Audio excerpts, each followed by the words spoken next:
ஓய்வூதியம் பெறாத முன்னாள் காவல்துறை ஊழியர்களுக்கு மாதாந்திர வாழ்க்கை செலவுப்படி வழங்குவது குறித்து பரிசீலிக்குமாறு PBPM எனும் மலேசிய முன்னாள் காவலர் சங்கம் அரசாங்கத்திடம் கோரிக்கை முன்வைத்துள்ளது. 1972 ஆண்டு முதல் பதிவு செய்யப்பட்ட 86,000 உறுப்பினர்களில் சுமார் 40,000 பேர் ஓய்வூதியம் பெறாத முன்னாள் காவல்துறை ஊழியர்கள்.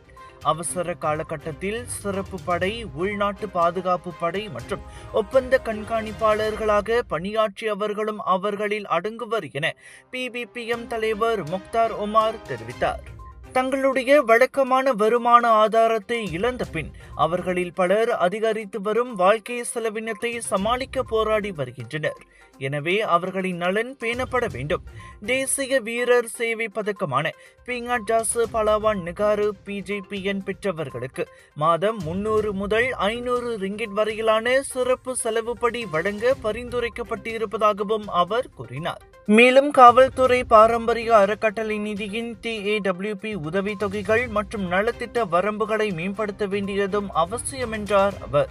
இதனிடையே முன்னாள் காவல்துறை அதிகாரிகளுக்கு உதவும் நோக்கில் அக்டோபர் மாதம் நிதி திரட்டும் விருந்து நிகழ்ச்சி ஒன்றுக்கு ஏற்பாடு செய்யப்பட்டுள்ளதாக முக்தார் ஒமார் தெரிவித்தார். கார்ப்பரேட் துறை, பன்னாட்டு நிறுவனங்கள், தனியார் நிறுவனங்கள் மற்றும் முன்னாள் காவல்துறை அதிகாரிகளின் நலனில் அக்கறை கொண்டவர்கள் உள்ளிட்ட பல்வேறு தரப்பினர் பங்கேற்கும் அந்நிகழ்ச்சியின்படி 1 மில்லியன் நிதியை திரட்ட இலக்கு வைக்கப்பட்டுள்ளது.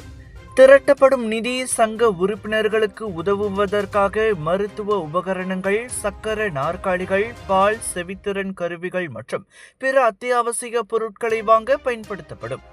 A lot of business owners, they have a business plan, but they don't have a business strategy. Some people think negotiation skills is a complicated story. Not really. Branding is not something that what people see, but what people remember. And this is something extremely important in businesses today. Join our program because we're going to make your life amazing. I promise you, you'll get all and much more.